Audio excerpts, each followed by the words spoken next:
The Colorado Avalanche just became absolutely terrifying as another huge domino has fallen as Brock Nelson has officially joined the Avalanche. So the price they paid was pretty hefty, including Calum Ritchie, a first round pick, and more. But right now, this Colorado Avalanche team adding Brock Nelson to an already stacked roster makes them a likely favorite for the Stanley Cup in this win now mode. We got to dive into how this implicates the Colorado Avalanche going forward this season and their playoff aspirations, and a little look at just the price they had to give up for Nelson. We got a lot to break down coming up on this episode of Hat Trick HQ. And you know what? We're just going to dive right into the video. We're not going to waste any time. We're going to show you the trade right away. A lot of you have probably seen the trade already, but we're going to break it down even further. Of course, we got Brock Nelson and William Dufour coming to Colorado as the New York Islanders do get quite a haul with Calum Ritchie, either 26 or 27 first round pick. We'll dive into that a bit later. A conditional third, and Oliver Shillington, who was traded after. But I want to start just with Brock Nelson. We got to start with the guy, Brock. Right now, 43 points in 61 games. He's unbelievable at creating chances,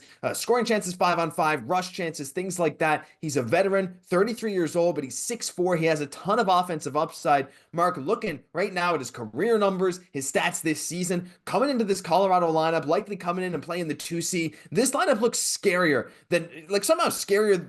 I didn't even know that was possible because, like, we're talking right now, Cale Makar coming off a 6-point night, MacKinnon coming off a 5-point night, and now you're bolstering their top six. Like, I know some people say it's a lot to give up, but for a team that's in win now mode, I think this is an unbelievably scary move for the rest of the West and honestly the entire NHL. Because the biggest thing is looking at Brock Nelson as a whole before we dive into the lineup, the fact that 20 goals in 61 games on an Islanders team that's not known for producing a lot. Looking at his career stats, he's not shy of 20 goals every single season. This is an elite center to add to your roster. Yes, he is a rental. $6 million against the cap. It's not going to be that much at trade deadline, obviously, but a UFA at the end of the season. But just looking at the Avalanche lineup, the biggest thing with this Avs line, they needed to find a number 2C. Middlestat tried to fill it out. We've seen in previous years, Newhook, Alex Newhook, sorry, his dad, Sean. Looking at Newhook, filling in, none of it really worked, and they've been looking for that center to fill out since Nazem Kadri was there when they won a Stanley Cup, and bringing in Nelson is the perfect fit to fill out that 2C, a guy that's good on the draws, someone that can still score you goals and drive the play. I mean, looking at this, Josh, listen, the Avalanche always look good. They're always active. I mean, trading Mikko Renton, Necas has looked great. Does this look like a team that could win another Stanley Cup with just a minor addition, and I shouldn't say minor, but one change in the lineup like this? I mean, honestly, like right now, the whole team looks different. I mean, again, you can get carried to wins by some of your top players right now. Necas has been over a point per game, I believe now 14 points in 13 games since joining the Avs. He had 2 points against the Sharks tonight as well. He's been unbelievable. There's a lot of talks about Rantanen maybe going to Dallas. We'll know if that, who knows what happens there. But at this point in time, we just got to look at this Colorado team. That top line has been producing very, very well. MacKinnon's been unreal. And that second line now, bringing in Nichushkin again, playing, and Drouin right there with Nelson. Like, you're going to see probably some guys move around that middle six, even Ross Colton. We can't forget that red hot scorching start to the season that he had too, while being physical. Of course, that injury took him out for a good part of the year.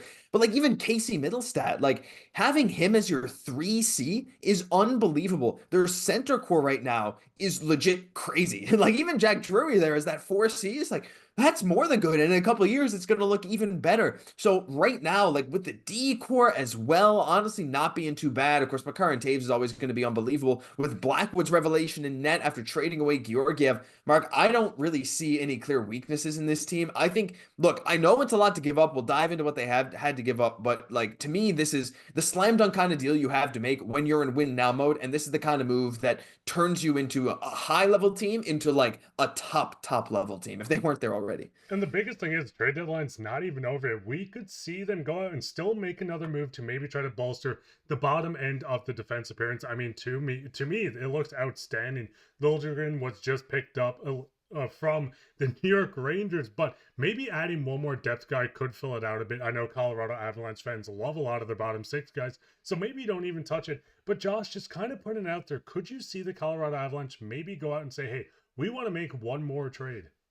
I mean, you never know, right? You really never know. There's a lot of things that could go on right now, and I think the deadline's been one of the crazier ones I can remember at this point, with the sheer amount of names going left and right. The volume of trades has been crazy. Wouldn't shock me to see Colorado step up and make another move. But look, we do have to take this from the side of what they gave up as well, because again, like, this was not easy to pull off right now. This is a seller's market, and the Islanders, we knew based on some of the other trades that went down that they would get a nice haul for Brock Nelson, and they sure did. Now, the first piece here, Oliver Shillington, was traded, but he was immediately flipped to Anaheim for future considerations. No worry there in the Isles part. But I want to focus on Calum Ritchie, because this guy, former 27th overall pick in 2023, he's a pretty darn good prospect. 80 points for the Oshawa Generals in 23-24. This season has 67 points in 41 games. Solid. He even has a goal for the Avalanche this year in 7 games. He's been quite highly touted, played very well in the World Juniors as well. A lot of Colorado fans were very upset to see him go. And again, not just him, but a first-round pick alongside him just to get a rental in Nelson. And yes, the firsts have some interesting conditions on them, as you can see here. Feel free to pause to read them as well as see what Colorado gave up to the New York Islanders. But, it depends on the other Philadelphia pick and if they win the cup and all this kind of stuff. But regardless, Mark, do you feel like a first and Calum Ritchie in a vacuum is an overpay for Nelson? I'm still of the mindset that, like, look, you want to win and it's a seller's market. You want to go for it all this year. That's what you're going to have to pay. But, like, in a vacuum, especially if Nelson doesn't stay beyond this year and you don't win the cup, that is pretty steep. I mean, the biggest thing is we're seeing the market going so high right now. Tampa just traded 2 first-round picks for 2 guys that don't add up to Brock Nelson. Yes, you get 2 players that fill out the middle 6, but I think going out and filling the biggest need on this team, which once again, Brock Nelson coming in to fill out the 2C, I think it's worth it. Yes, in a couple of years, you might kind of look at this and say, hey, Calum Ritchie's really good and he's lighting it up for the Islanders. But at this very moment, someone that only has 7 games played in the NHL, he's not going to contribute for a Stanley Cup right at this very moment. Listen, he could join the league right now and light it up, but you need someone that's going to be consistently and a veteran that's going to be able to inject into your lineup to produce immediately. And Brock Nelson does exactly that. Yes, you might have given up a tad too much. Maybe you could say, hey, the third was too much. But looking at this, I don't think it's going to be a complete overpayment, especially if they do win a Stanley Cup. I don't think anyone would look at this and say, hey, we need a new GM at the end of the season if they make a deep run or win a Stanley Cup. No chance, right? That's the thing. Winning makes you forget everything else. And I think you made a fantastic point saying, like, Richie's years away from being able to play for this Avalanche team.